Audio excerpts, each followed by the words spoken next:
In this particular video, I'm going to be looking at the subject why leadership seems to be going a little bit backward or underperforming when it comes to the entire continent of Africa. Because everywhere you go in the continent of Africa, you find that everybody is complaining that the leadership is not working. Now, I'm going to approach this subject from a scientific or more or less analytical point of view. And I'm going to be using Pareto principle as a way to actually explain what happened and why we are still where we are as a people and what could be done if we want to go front. So in the 1950s and in the 1960s, a new breed of young Africans who actually got their education from the Western countries started devising a strategy on how to gain freedom for their people. They started a struggle. What they wanted was independence for all the African countries, but they did it with intelligence. They didn't want the white people or the colonial masters to be on a battle with them by saying, unite Africa first, then you can go. They said, just give us freedom, give us Nigeria for the Nigerian people, give Ghana to the Ghanaians, Senegal to the Senegalese, Gabon, Congo, Burundi, Rwanda, Chad, and all of this is a give to every citizens, the dominant citizens in that particular geographical location. And when it is given to them, they knew quite all right, because of the type of education they received, that if they get these things from these people through this shrewdness, which is intelligence, we are going to come back as fast as possible to unite as a one people, because we were united before they came. That is Otto von Bismarck conference, 1884, 1885. And that was what they did as well in Addis Ababa conference, 1963, 1964, when they came back to unite Africa, right? Because these men were what we call the 20% leaders that society needs to thrive and build whatever type of society they want. You can talk about Julius Nyerere, Nnamdi Azikiwe, Thomas Sankara, Kwame Nkrumah, Nelson Mandela, Stephen Biko, Amadou Sekutero, and several of them. And what you see in the entire continent of Africa is that these people were living as brothers. And the moment they gained their independence and they did that particular conference in Addis Ababa, the colonial masters really figured out instantly that if we let these people, they are going to become very powerful. So they collide with some of our brothers who are black people to disarm this type of leaders with the spirit of rebel that wants to obtain a true freedom for their people. So what did they do? You had assassination from one place to another. You had civil wars. And for those who were not killed, they were dethroned, and a deficient leader was placed in power. Now realize this. When Pareto says that only 20% of the people in an organization, in a country, or in a society produce 80% of the result, what this really means is that now both the colonial masters and their cohort of our black brothers have taken time to wield out the 20% of the leaders that are supposed to build Africa. What you are left with is just the 80% of people which you randomly pick from them. Some of them are the worst of the worst. Some of them are just good. And ever since then, you continue to roam around. You could not find this type of leaders again because they all fizzled out. This has been one of the reasons why we have been incapacitated up to this point as a people in the continent of Africa. If we must build Africa, we now begin to think or strategize on how to educate the new 20% of leaders in Africa that is going to build the future of Africa. If we fail to approach this continent from this perspective, we will continue to complain. There is nothing that we need in Africa that is not in Africa. That 20% of leaders who are going to change and shape Africa entirely are here. The problem is that they are not well cultured or nurtured or refined. Do you know the type of education that Patrice Lumumba had, Julius Nyerere had, Nnamdi Azikiwe had, Most of us didn't have access to such education. 99% of the education we have right now, for most of us who say we want to be a leader, are the education of the self. Education that tells you you want to be big, you want to make money, you want to build a house, you want to be big, you want to own this and that.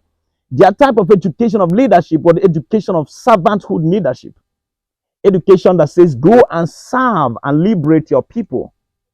They were not interested in material acquisition. They were more interested in the joy and the happiness of their people, having been able to live themselves out of poverty and living a good life like human beings, not being degenerated like the beast in the jungle. How are we going to be able to fish out this 20% of the people in the society? Now, one of the most appalling things is that with the brain drain, some of these best brains are now in Europe. It is only the 80% of us are here. Now, those 80% of the people who are here are not able to build a society.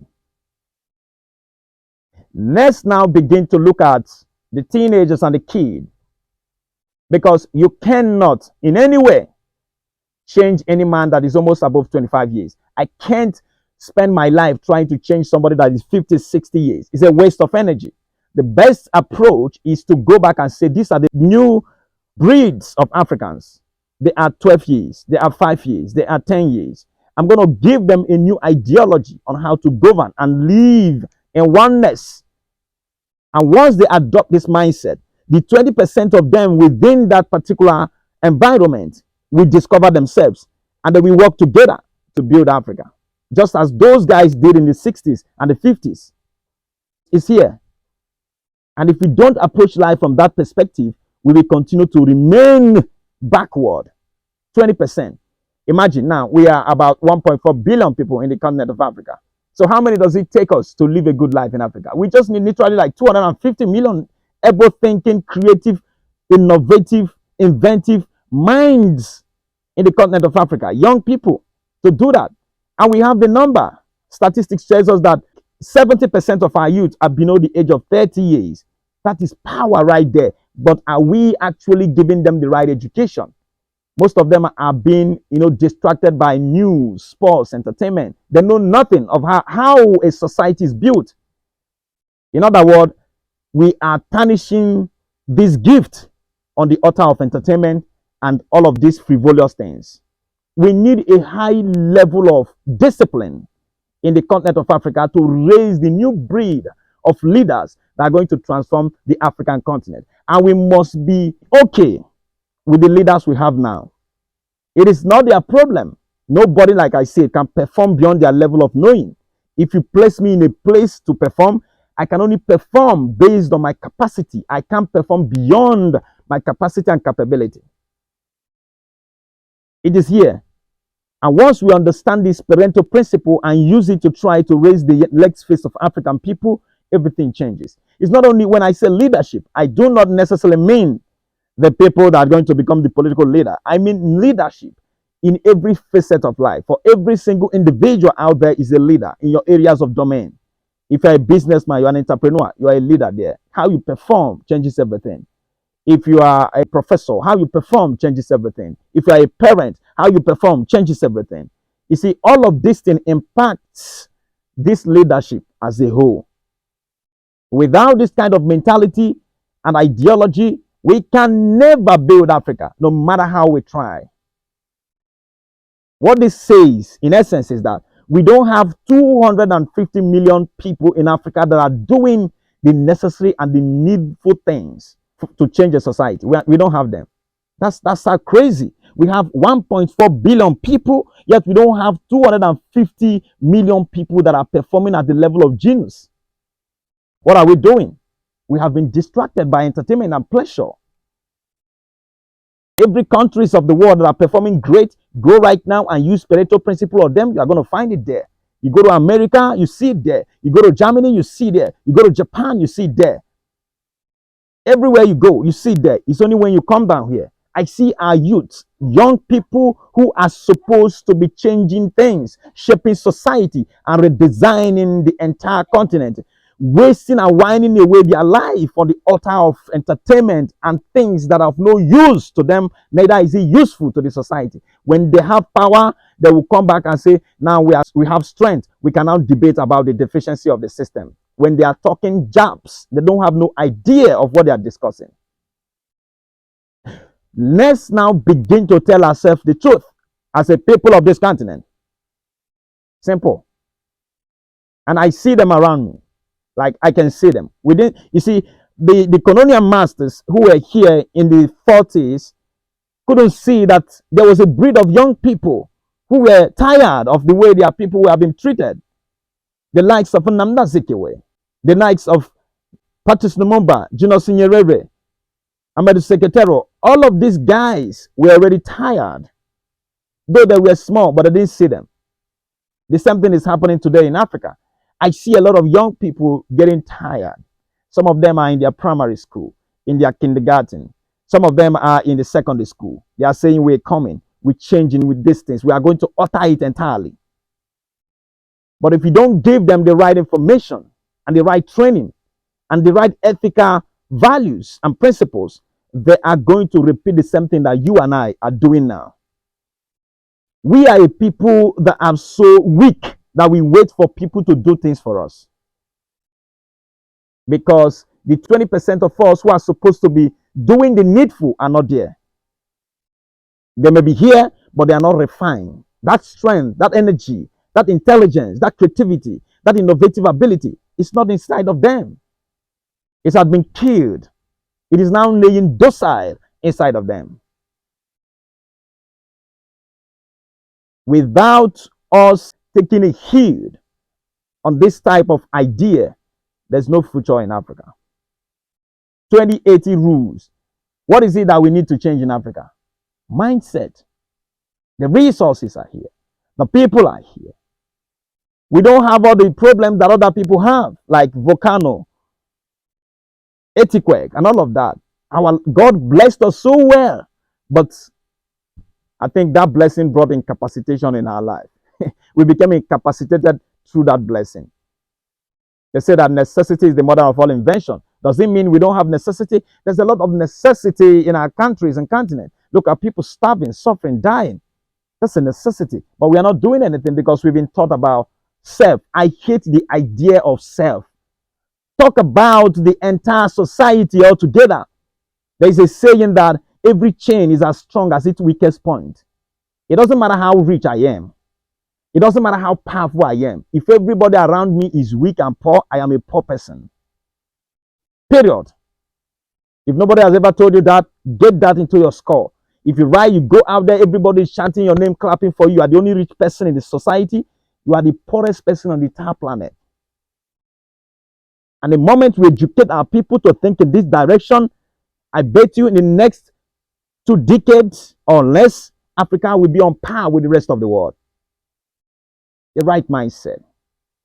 There is nowhere anything is happening in the world that the resources of Africa is not impacting that place. Yet you come back to Africa, you are startled. You cannot see the same resources impacting African people. What's the problem? Mindset. If these 20% of leaders were here, things would have changed long ago. Because it's about value system. It's value that builds a society. There are so many things you do, you are waiting for the armed forces to tell you not to do it, to know it's wrong. In a good society, you don't need nobody to tell you. You know that this thing is wrong. You don't do it. It's a time for us to wake up as a people.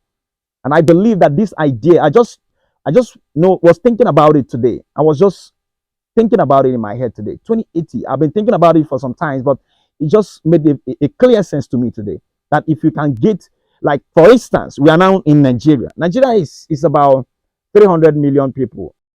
Let's see, that's the highest number they can get in Nigeria, 300 million people. But apparently they say 230 million people. So how many people do you need in Nigeria to make Nigeria a first world country? I don't think we need up to 50 million people.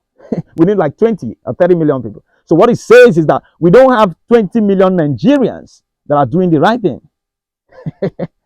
Wow. You've never thought of it in this dimension. We think we have it, we don't have it.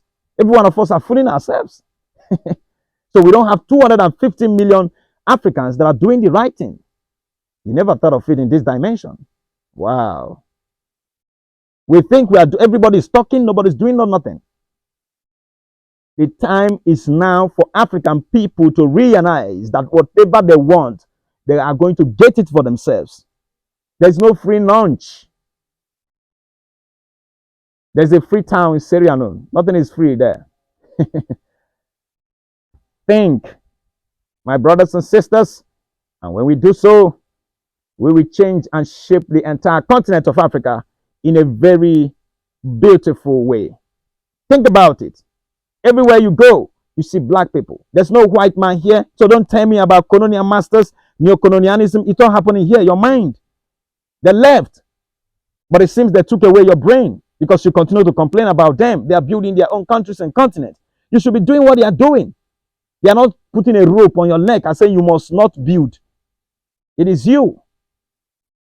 And if you think they are going to incapacitate you, you re-strategize. And one of the problems we have right now is disunity. If you are not united, you can't build. See chaos, war, conflict here and there across the continent of Africa. I tell people, no human being on this planet, no matter your level of IQ or intelligence or wisdom, can be able to build in the war front. You can't do that. I saw a country in Africa, Muni, that said they are going to renegotiate their resources with the Americans to give them ammunition. That's we are dead. So we are killing ourselves. Why they will come here and be taking away what should have sustained us? Mentality.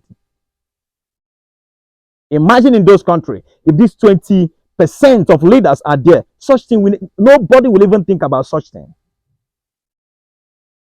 Every one of us are the same.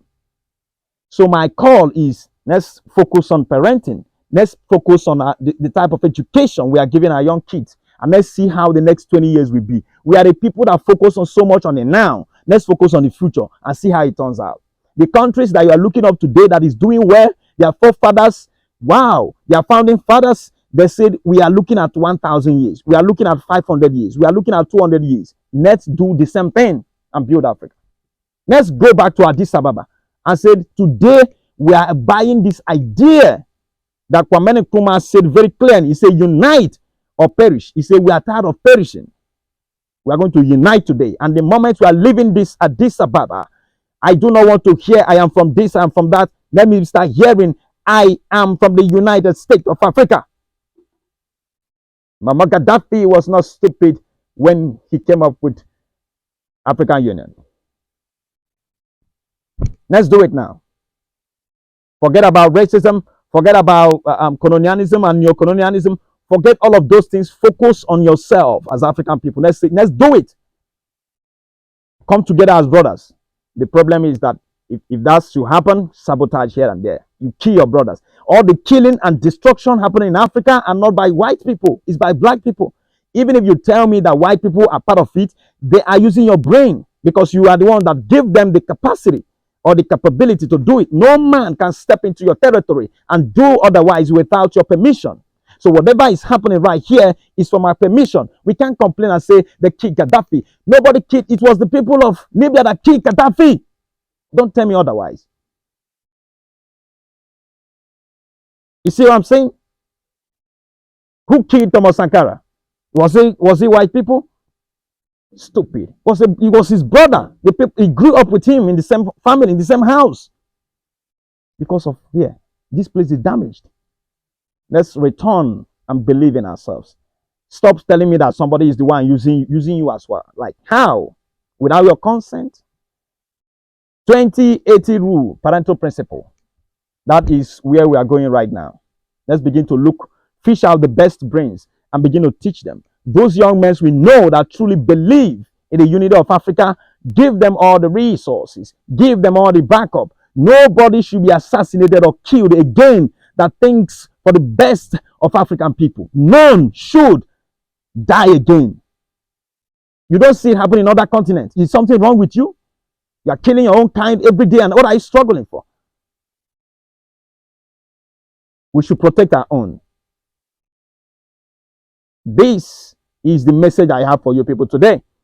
Go ahead right now and share this video. And don't forget, I remain Captain Africa. Ad Astra.